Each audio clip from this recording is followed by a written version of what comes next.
TV mendapat kesempatan untuk mewawancarai Kepala BNN, Bapak Komjen Heruwinarko. Tentunya banyak hal menarik yang akan beliau sampaikan kepada kita terkait narkotika dan juga hobi beliau di sela kesibukannya dalam memberantas narkotika di Indonesia. Pak Heru, terima kasih Pak atas waktunya. Ya, sama-sama. Pak, mau dipaparkan kepada kami Pak, filosofi hidup Bapak itu apa Pak? Ya, filosofi saya adalah makin banyak kita ketahui, makin banyak kita ketahui. Jadi ya, jangan lepas kita harus belajar.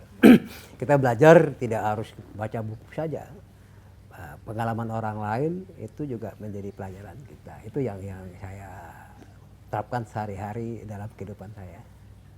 Oke Pak. Lantas strategi dan progres yang telah dilakukan BNN dalam memberantas narkotika di Indonesia itu apa? Strategi kita adalah yang sudah ada kita terus tingkatkan, lalu juga kita optimalkan di ofensifnya. Karena kita ketahui bahwa narkoba ini adalah sebagian besar 80% lebih adalah dari luar. Jadi kita tidak hanya bertahan saja menerima kiriman-kiriman, tapi juga kita harus ofensif ke negara-negara yang clandestine yang membuat tersebut. Jadi ada beberapa hasil pengembangan kita, hasil tangkapan kita, dan ada yang kita lumpuhkan juga. Nah, kita kerjasama dengan negara-negara yang pengirim dan polisi-polisi mereka, penegak hukum mereka, kita kerjasama. Dan ya ofensif, alhamdulillah kayak bulan lalu kita dapatkan pabrik di sana dan mereka yang mengeprisnya 3 ton, dan juga 2 minggu yang lalu ada pengiriman mau ke Filipina bisa digagalkan oleh aparat penegak hukum di sana. Jadi itu yang kita kembangkan terus, kerjasama yang langsung operasional, karena nggak mungkin kita lakukan tindakan di sana kan. Ya kita kerjasama dengan aparat penegak hukum di sana. Pak, mohon di-highlight juga Pak tentang tadi program BNN yang P4GN dan desa bersih narkoba Pak. Ya, jadi tadi saya sampaikan kita ofensif, lalu juga di perbatasan di kerjasama dengan aparat terkait, dengan TNI, Kasal, dengan Angkatan Laut, dengan Bea Cukai, dengan Polair. Kebetulan sekarang ini BNN sebagai leader atau yang mempelai interdiksi Seaport. Jadi perbatasan interdiksi perbatasan di pelabuhan-pelabuhan di laut di ASEAN ini BNN yang mengkoordinir. Jadi kita yang akan mengkoordinir sharing informasi tentang narkoba yang beredar yang masuk dan yang akan keluar di ASEAN ini. Itu lalu kita di perbatasan. Lalu kalau sudah masuk ke wilayah Republik Indonesia, kita ada strategi memperdayakan, empowering, mencegah, yaitu dengan desa bersih narkoba.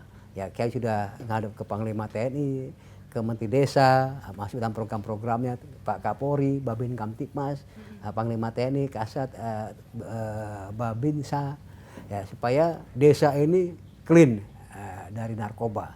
Itu yang kita harapkan. Lalu juga dengan Menteri Kesehatan kita kerjasama untuk posyandu. Nah, misalnya yang tadinya pendiam jadi sering ketawa-tawa sendiri. Nah ini ya, jadi kita harus tahu. Dan yang terakhir bagaimana terapinya. Itu terapi dini dulu, bagaimana menghadapinya. Kalau kita ada keluarga kita yang menggunakan narkoba, adalah terapinya ya tentu kita perlakukan mereka sewajarnya saja. Jangan berlebihan, terlalu dimanja, dibedakan sebelumnya atau dicuekin. Ini yang ada terapi-terapi. Dan kita konsul. Nah, saya juga ada ide yang bagus waktu saya ketemu dengan Pak Gubernur Jawa Timur.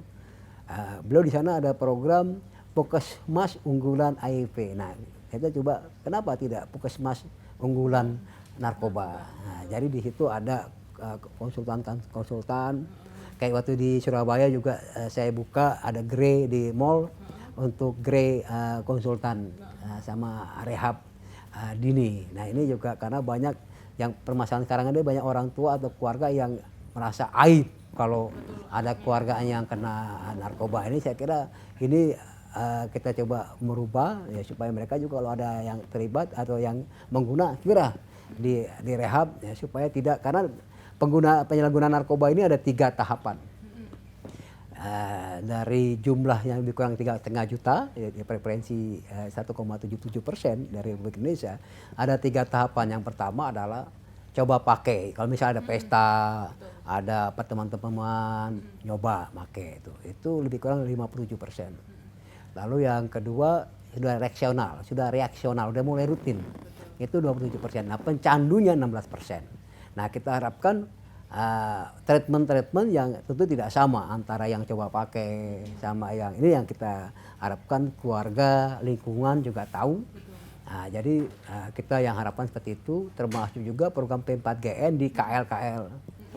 Di Kementerian Lembaga saya menemui para menteri, saya harapkan di lingkungan kerjanya juga menerapkan P4GM dimasukkan dalam program di kantor, termasuk di provinsi, kabupaten, kota. Itu juga. Jadi ke dalam dulu kita ya kita laksanakan, kita sekalian lingkungan rumah, lingkungan kerja, lingkungan rumah tangga atau lingkungan kita bersosial, itu yang kita laksanakan. Kalau yang desa bersih narkoba itu hingga saat ini udah menjangkau berapa desa? Kita harapkan seluruh desa. Ya, memang ada saya ketemu beberapa bupati ya yang sangat yang ya memang itu mungkin fakta di lapangan seperti itu. Pernah mengumpulkan kepala desa, menawarkan kalau ada desanya bersih dari narkoba akan dikasih motor. Nah, nggak ada desa satupun yang mendaftar. Nggak ada, karena berarti nggak bersih. Tapi juga ada desa di Deklir, nah saya datang di daerah Jembrane, di desa Budeng, desa Bali, di Bali.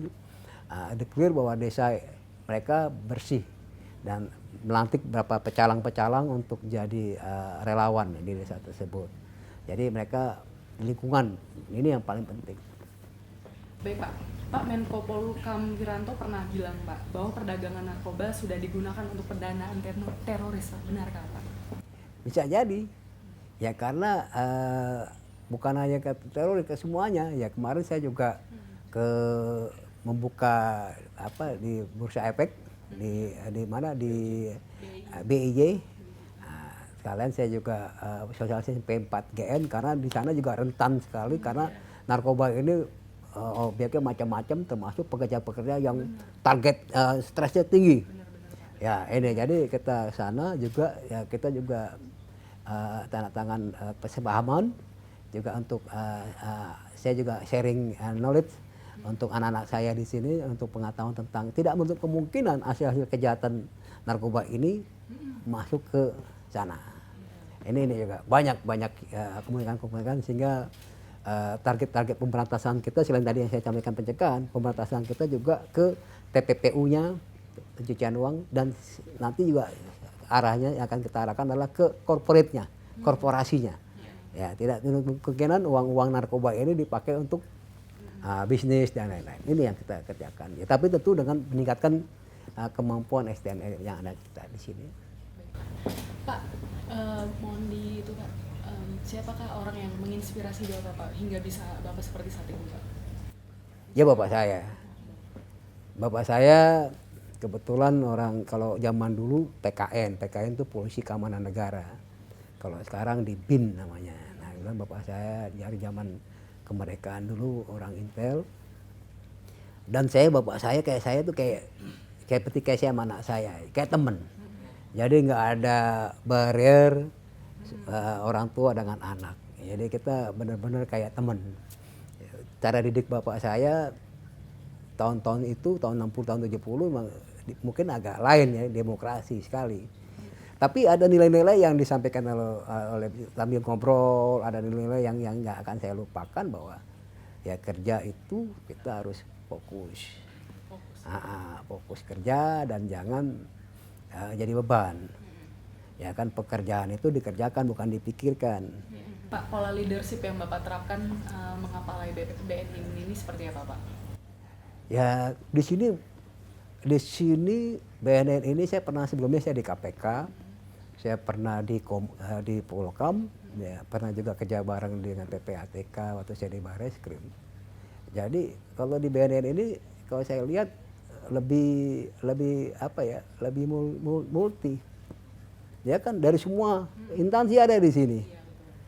Direktur saya ada yang dari bea cukai, imigrasi, ya kan? Ada dari Kemlu, ada dari Kemlu, dari kejaksaan, Kumham, jadi lengkap di sini. Jadi di sini polisinya nggak sampai 20%. Nah ini yang jadi karena saya terbiasa kerja dengan multi disiplin, jadi ya tentu cara membawakannya juga nggak sama. Saya lebih demokratis, tapi juga kalau sudah jadi sepakatan bersama harus jalan, kan gitu. Jadi bukan kita mau saya begini kalian mau ikut, nggak semuanya bisa ikutin kita karena pola pikir kita nggak sama. Kita udah lari, mereka mungkin masih di belakang gitu. Jadi kita coba menjelaskan. Dan saya juga tidak ada nih orang saya, nggak ada. Yang ada kita optimalkan. Mau diceritakan Pak, ihwal Bapak selain berangkat dari keluarga seniman, menyukai hobi bermusik gitu, main piano dan nyanyi itu dari mana Pak? Jadi sebenarnya pendidikan di keluarga saya zaman dulu ya, nggak berarti kalau sekarang saya terapkan ke anak saya mungkin nggak bisa. Nah itu tiap sore, nggak tahu kita disiapkan sama keluarga saya, tiap sore kita ada guru piano datang ke rumah, lalu ada guru ngaji, lalu bela diri. Jadi kita benar-benar disiapkan untuk ke depan. Dari kelas 1 SD saya udah datang guru. Dan semuanya, ada kakak saya, adik saya, semuanya. Kalau keponakan-keponakan saya rata-rata otodidak. Karena mungkin lihat kita di rumah sering main, mereka ini rata-rata. Jadi kalau ada yang ulang tahun ya kita kasih hadiah kadang-kadang alat musik, biola, saxophone itu. Pak, sekarang kan Bapak sibuk banget gitu ya Pak, mungkin dari satu daerah ke daerah lain itu untuk melakukan upaya pemberantasan narkotika. Nah itu Bapak gimana caranya Pak meluangkan waktu untuk melakoni hobi Bapak tersebut? Saya kan banyak ya, ada di hotel, ada piano, saya main. Dan mereka nggak tahu saya. Jadi ya, kalau ada piano yang boleh main kita main. Gitu. Memang kayak di rumah ada piano. Jadi juga kalau lagi waktu-waktu senggang ya kita main. Lagu apa Pak yang paling Bapak suka? Ya semuanya aja. Semuanya. Genrenya? Semuanya, genre saya sih suka ya blues, jazz, ya pop, ya dangdut juga oke. Dangdut juga, Dangdut semua ya juga. Pak? Berarti alat musik Bapak lebih ke piano ya Pak? Ya karena basic saya piano, tapi ya saya juga bisa yang lainnya, drum bisa, saxophone bisa. Ya sekali, tapi lebih sering saya main piano. Main piano. Selain di acara Indonesian Idol, Bapak pernah tampil di mana lagi Pak? Kalau tampil, ya pernah sih pada waktu kerusuhan, saya baru masuk ke Lampung waktu itu, ada kerusuhan, mungkin ingat tahun 2012 saya Kapolda Lampung, waktu mau masuk ada kerusuhan di Lampung yang Bali Nuraga itu. Nah itu ulang tahun Brimob, nah anggota sudah capek, nah, ada band dari Brimob, nah saya tampil ikut, saya main drum, saya rupanya dipiral sama salah satu stasiun. Saya main drum. Ya itu salah satu pendekatan saya ke anak-anak supaya mereka guyup itu. Ada Brimob main band, ya, mereka rock kan musiknya. Saya nyesuaikan rock. Ada yang dangdut kayak Masjid Dangdut. Ada yang jazz. Waktu saya di Poresta, yes kita juga main jazz. Ya, gitu aja. Itu pengalaman menarik juga ya Pak? Ada pengalaman menarik lainnya nggak Pak terkait hobi Bapak tersebut di sela-sela kedinasan Bapak gitu Pak? Ya sebenarnya ya bagi saya main musik itu adalah ini kan jiwa kita ya, jiwa kita. Jadi ya waktu saya di Bandung juga, waktu saya letnan ya itu modal saya cuman kalau dipanggil main musik dulu, main piano dulu. Biarpun kita kerja tapi ya kadang-kadang suruh di rumah Kapolres suruh main piano ya udah. Dan ibu-ibunya waktu saya di Polda Metro juga paduan suara ibu-ibu, nah kita ngiringin pakai piano. Gitu. Kalau tips untuk para pianis pemula apa Pak dari Bapak? Main piano itu kan jiwa ya. Jadi kita mungkin beda ya sekolah pendidikan piano dulu mas sekarang. Kalau dulu kan ada halusnya, ada ketukan-ketukan panjang, ada lebih tertata kan. dan memang orang-orang dulu kan feeling tidak terlalu di ini kan, beda sekarang ini kan baru bisa sedikit langsung main di feeling, jadi basicnya yang masih belum kuat. Nah ini tapi memang ya faktanya sekarang ini kan pengen instan semuanya, termasuk main musik juga pengen instan. Jadi kalau dulu ada berapa grade ya, dari grade 16 itu kalau piano tuh 16 baru nanti grade mengecil. Kalau yang saya tahu ya. Nah itu sekarang masih grade tertentu ya mereka hanya tidak bisa mengimprove. Tapi sekarang baru bisa udah langsung improve. Nah, jadi basic tapi nggak apa-apa sih bagi saya itu ya fun aja. Fun itu bedanya kan, karena zaman now semuanya pengen instan, ya kan, ya itu aja. Pak, ada nggak obsesi Bapak terkait hobi Bapak ini, Pak? Nggak ada sih ya, cuman saya ya, musik bagi saya kan untuk ini aja untuk refreshing ya, untuk kalau kita lagi capek. Waktu saya Kapolres Pusat itu kalau ada unjuk rasa 2006 sampai 2008 saya Kapolres Pusat Jakarta Pusat, kan hari-hari zaman dulu tuh unjuk rasa terus, BBM naik unjuk rasa, sekarang sehari bisa 10 titik. Nah kalau pulang habis maghrib itu saya habis mandi, habis isya itu saya jalan kaki gitu di sebelah Polres Jakarta Pusat tuh di mana, di Keramat itu kan ada hotel, nah, ada piano gitu kan. Ya orang nggak tahu tuh saya habis isya ke sana. Kebetulan yang main pianonya saya kenal, ya gantian, ya. Saya main piano sendiri aja. Ya, habis itu main piano 1 jam 2 jam teriak-teriak sendiri, ke kantor lagi, udah fresh kita. Kalau obsesi Bapak Pak sebagai kepala BNN itu apa Pak? Obsesi saya adalah bagaimana narkoba bisa hilang dari republik kita ini. Karena narkoba ini amat sangat jahat. Ya, merusak semuanya. Merusak kantong. Karena harganya luar biasa. Di sana di tempat produksinya harganya cuma 40.000 per gram. Di Indonesia 1,5 juta. Jadi bisnis menggiurkan ini. Jadi harus kita pangkas dan kita harus, masyarakatnya harus punya resilien, harus punya ketahanan, ya sosialisasi. Kalau dia kena secara fisiknya kena, psikisnya juga, sarafnya juga. Ini yang kita harapkan ya, saya ajak semua masyarakat supaya narkoba ini benar-benar nggak ada di Indonesia ini. Ya itu harus komit ya. Ya itu. Generasi muda kita ini adalah generasi muda kita itu yang diharapkan menjadi bonus demografi kita. Kita 2040 kita akan masuk ke 4 atau at least 5 besar dunia. Yang kita andalkan adalah generasi muda kita yang akan jadi bonus demografi. Itu yang tidak dimiliki oleh negara-negara lain. Nah, bonus ini ya, saya harapkan benar-benar bisa menjadi bonus, yaitu yang bisa diandalkan, sehat, berprestasi.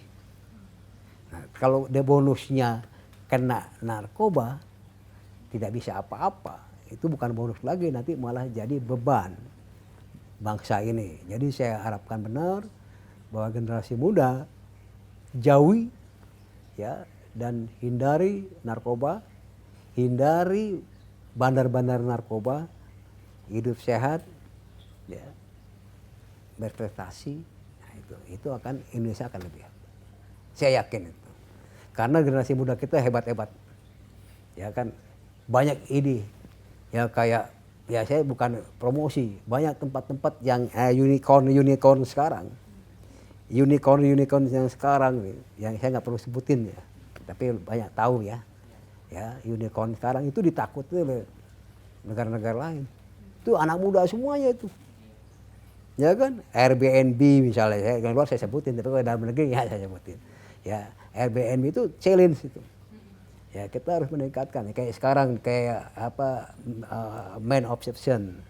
Ya kan, itu harus majalah aja harus punya punya genre sendiri, nggak bisa. Nah, itu yang saya harapkan bahwa generasi muda kita harus punya diferensial, ya, harus punya beda. Nah, kalau kita nggak punya beda, kita nggak jadi pilihan. Kalau sama ada yang lainnya kita nggak jadi pilihan. Ya kan? Gitu. Oke. Bisa kesibukan Bapak nih, bagaimana Bapak membagi waktu antara pekerjaan, terus hobi Bapak dan keluarga Pak? Ini yang sering saya sampaikan. Jadi 3 kepentingan ini harus seimbang. Saya jaga benar itu. Ya, kepentingan keluarga, pekerjaan, sama pribadi. Ini kadang-kadang pribadi kita lupa. Lupa. Ini pribadi kita juga perlu penting.